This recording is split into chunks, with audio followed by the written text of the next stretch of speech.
on a l'impression que c'est juste un trait. Mais en réalité, chaque ligne droite sur un graphique cache une formule mathématique secrète. Et dans cette analyse, on va voir ensemble comment la déchiffrer. C'est la grande question, n'est-ce pas? On regarde un graphique, on voit une ligne et on se dit « c'est juste une ligne ».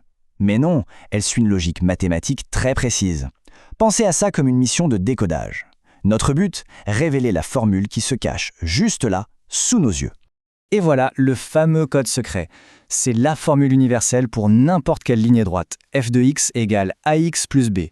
Toute notre mission, en fait, se résume à une chose, trouver les deux nombres a et b. Une fois qu'on les a, on a littéralement tout compris. Bon, alors, plongeons dans le vif du sujet.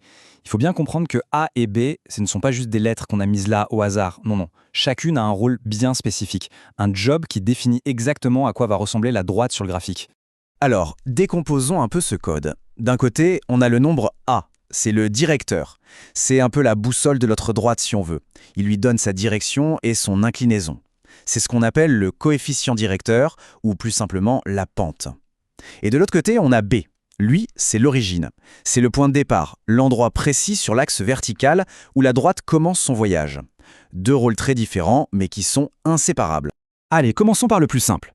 Pour décoder notre toute première ligne, on va s'attaquer à B. Honnêtement, c'est la partie la plus facile du puzzle, une bonne mise en jambe.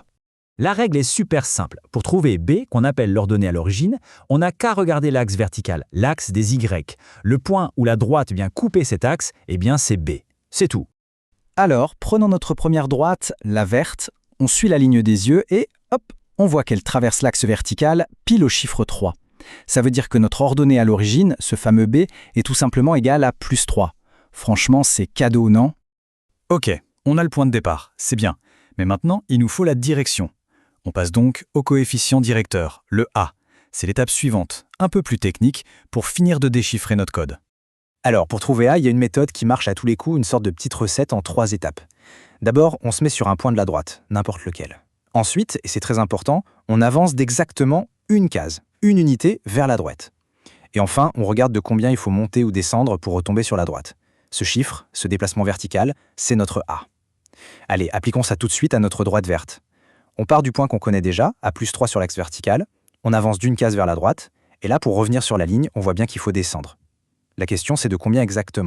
Et là, attention, c'est une règle d'or. Si on doit monter pour retrouver la droite, le coefficient A est positif. La droite grimpe. Par contre, si on doit descendre, comme c'est le cas ici, alors A sera négatif. La droite dégringole. Et si on regarde bien notre graphique, pour revenir sur la ligne, on doit descendre d'exactement une unité, une seule case. Puisque c'est un mouvement vers le bas, notre coefficient directeur A est donc de -1. Et voilà, le tour est joué, on a toutes les pièces du puzzle. On a A qui vaut -1 et B qui vaut 3. On assemble tout ça dans notre formule f de x égale ax plus b, et ça nous donne f de x égale -1x plus 3. En général, on écrit ça plus simplement, f de x égale -x plus 3. Et voilà, premier code déchiffré. Bon, le premier exemple était plutôt sympa, tout tombait juste. Mais qu'est-ce qui se passe quand ça devient un peu plus flou? Prenons cette deuxième droite, la rouge. Parfois, en appliquant notre petite technique du un pas vers la droite, eh bien, on tombe entre les lignes. La valeur est impossible à lire avec certitude. C'est exactement ça le problème. On avance d'un pas, on veut remonter pour rejoindre la droite et zut, on n'est ni sur une ligne ni sur l'autre. On est quelque part entre les deux. Alors, comment on fait pour trouver la valeur exacte sans avoir à sortir la loupe et à deviner? Heureusement, il y a une astuce géniale pour ça, l'astuce de la proportionnalité. L'idée est toute simple. Si un petit pas ne nous donne rien de précis, eh bien on va faire un plus grand pas. On va continuer d'avancer jusqu'à tomber sur une intersection parfaite de la grille. Regardons notre droite rouge. Si on avance d'une seule case, c'est flou. Mais si on avance de 2 cases vers la droite, regardez, pour remonter sur la ligne, il faut monter de 3 cases. Et là, ça tombe pile poil, c'est une information 100% fiable. On peut mettre ça dans un petit tableau pour y voir plus clair. On sait que pour 2 pas horizontaux, on a 3 pas verticaux. La question qui nous intéresse toujours, c'est pour une seule pas horizontale, ça correspond à combien de pas verticaux? Eh bien, c'est un simple calcul de proportionnalité. Si pour 2 pas, on monte de 3, alors pour un pas, on monte de la moitié. 3 divisé par 2, ça fait 1,5. Et voilà notre coefficient directeur A, il est de 1,5. C'est précis, c'est net, sans aucune devinette. Allez, on termine le travail pour cette deuxième droite. On peut voir sur le graphique qu'elle coupe l'axe vertical à -3. Donc notre B vaut -3.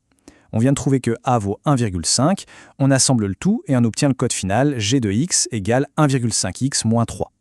Bon, récapitulons un peu tout ça. On a maintenant en main les deux clés qui permettent de déchiffrer le code de n'importe quelle ligne droite. On a vu que chacune de ces clés, A et B, a un rôle bien défini, et elles se complètent parfaitement.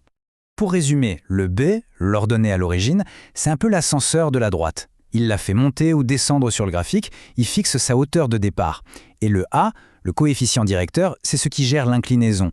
Plus A est grand, plus la pente est raide, plus ça grimpe sec. Et si A est négatif, la droite pique du nez, elle descend. C'est vraiment aussi simple que ça. Cette citation d'Yvan Monca, dont le travail a largement inspiré cette analyse, résume ça à la perfection. Une fois que la direction A est fixée, l'ordonnée à l'origine B place simplement la droite à une certaine hauteur. C'est exactement ça. La direction d'abord, la position ensuite. Maintenant qu'on a percé le secret des lignes droites, ça ouvre une question assez fascinante. Si le code d'une droite est aussi simple, quels secrets peuvent bien se cacher dans une courbe?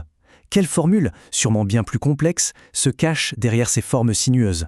C'est une porte qu'on vient d'entrouvrir sur un univers mathématique encore plus vaste.